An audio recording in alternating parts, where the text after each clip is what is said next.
There's another guy that's funny. I always forget his freaking name though. He's on that. He's like clean. He's got a Netflix special. He's like a clean dude. Fuck, I don't remember his name. Well, the new thing is crowd interactions. That Matt Rife guy made a little lane for himself too. Just going out in the audience and talking to people. Just that quick-witted like humor where you don't actually have a bit. You have to make it up on the spot. Yeah, they like authentic. Like right now, I would say the zeitgeist is dying for authentic. And so that's why that's crushing, because you can't fake it. Because so much is faked now that if you just see it like a real moment, people love that shit. Yep. Agreed. I like that Owen picks up on themes. Like he sees something funny that nobody's hitting, and then he just hits it for a week straight. Nonstop. Is there a theme that you've done recently that was like your favorite, Owen? Oh, what's a recent theme? I just did Charlie and the Chocolate Factory for a couple days, but I mean, the craziest one was the India one, the Jeet week. I mean, that was nuts. I mean, the government was basically declaring, like, wanted me arrested and shit. And I was just like making fun of like their food, the bobbling, but then I'll do Canada. Like I'll do a Canada week, and no, it's fine. I'll be even more brutal. And it just doesn't seem like it triggers that. And I'm almost like a masseuse, like where the pain is where you got to hit. It's like, if you can't take the joke, then there's a problem. Like you got to be able to get through that, Right. It's like a release. That's big facts. Speaking of getting through the pain and all that, we were talking a little earlier about the noticers, and the thing that you and I both noticed is they have a super victim complex. And I remember when you did your week talking about, these type of people, like when you call out their victim complex, they cried out. They cried out as they striked you. They attack me more than you guys. They call me a Jew, and I have no Jew protection either. I'm like the worst of both worlds. Like they're like, oh, Owen Ben Jew man. And I'm like, why? Because I told you I have kids. Like they're like, oh, we're being replaced. I'm like, yeah, I have 4 kids. Like fucking use your dick and make kids. And they're like, oh, says the Jew. I'm like, dude, I'm a 6'8". Like, okay, then everyone's a Jew then. Now everyone's a Jew. And then I started to like, I'm like, yeah, good. I tell everyone I want protection. I want to be the Jew now. And they're like, that isn't what you're supposed to do. I'm like, no, I'm in. I want that. Well, I think there's a way. Isn't there a way to convert, Andrew, that we could do? Like, I got an eighth. I got an eighth in there. Oh, my dad's mom. 100% if you want to, and we want you on the team. But the race draft. Yeah, the racial draft. First pick, Owen Benjamin. We'll take him. We want a funny giant. It's him or Lenny Kravitz. Yeah, I got Lenny. I mean, Lenny's solid. I mean, he'd be good in the race draft, but yeah, it's like a lot of Fuentes' people. They get so mad when you just say like, yeah, because I sometimes do that because like I played sports. I'm like always been around actual men. Like I'm like the influencer world's so weird. Where they'll like say a problem and I'll say like a solution or what to do, and they get like really, really mad. Like they're like, oh, the food's poison. I'm like, dude, check out what you can do with a window and a tray. And they're just like, right, you fucking Jew. And I'm like, dude. There was a great line in White Men Can't Jump. Rosie Perez, she tells Woody Harrelson, who's like her boyfriend in the movie, it's like, I want a glass of water. He's like, okay, let me go get you a glass of water. She's like, no, you don't understand. Exactly. Like, I don't want a glass of water. I just want to complain to you. know, and it's like, that's the noticers. They just want to complain. They want a black pill. They want to be upset. And, back in the day when Nick was calling you a Jew for being a man and like providing solutions, not just black people pilling and leading people to nowhere, he was calling you a Jew. So I showed you that like Fuentes is a historically Sephardic Jewish name. And when you called that out, like I let Nick know that I do that. He goes, what? You're saying I'm a Jew?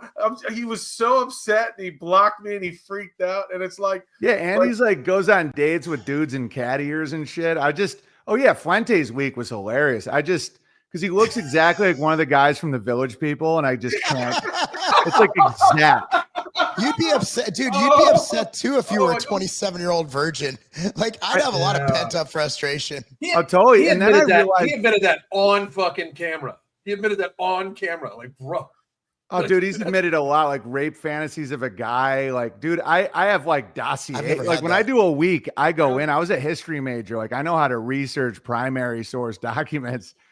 And yeah, but then I realized the psychology though is whoever you blame is like your master. And that's when I started being like, yeah, I'm your Jew then. Because they're like, oh, you're the one holding me back. Like you're the reason I'm poor and gay or whatever. I'm like, then that means I'm your master. Like I'm your Jew then.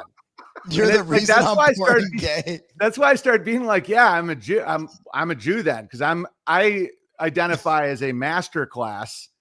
And if everybody's like, you're why I can't wear my pants are tight, and I'm like, okay, yes.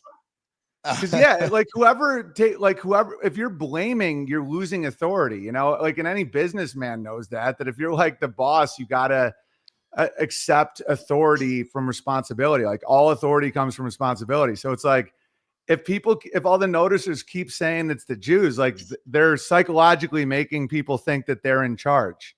And I'm like, yeah, it's great. That'd be a good place to be. I wish Jews had as much power and pull. You know, I'd be leveraging my lineage a lot more if they did, but it really doesn't. Unfortunately, it just doesn't. Yeah.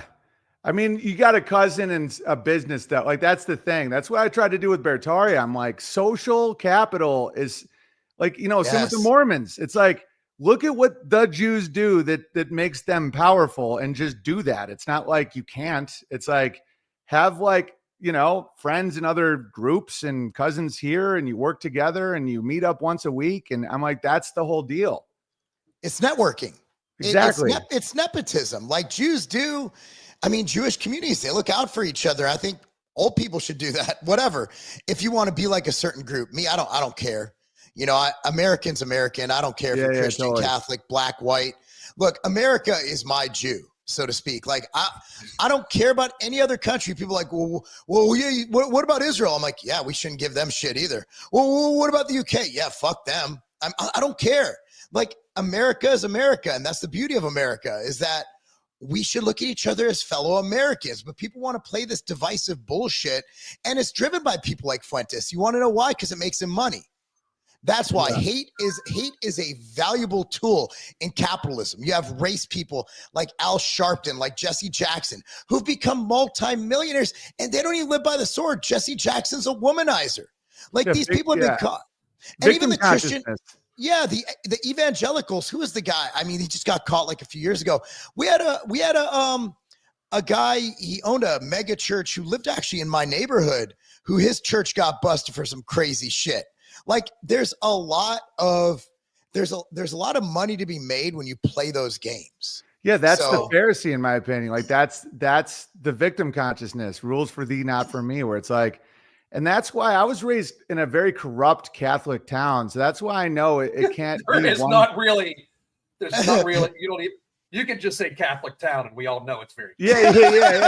No, but that's what I mean. I mean, it was horrifying. Like you could do movies about it that are scary. Yep. You know, that's why like one demographic being blamed for the world's problems isn't factually accurate. So and I know that from my childhood. So it's like, that's why that victim consciousness, they sell that to people so that they don't have to improve because it's easier, you know, where you're like, it's not you, it's this other group. And because of that, you know, you can just keep stuff in your face and lying to your wife, you know, not being a part of any solutions. And people pay big money to be in that under the dragon's wing of victim. And it's like, and I won't ever do that.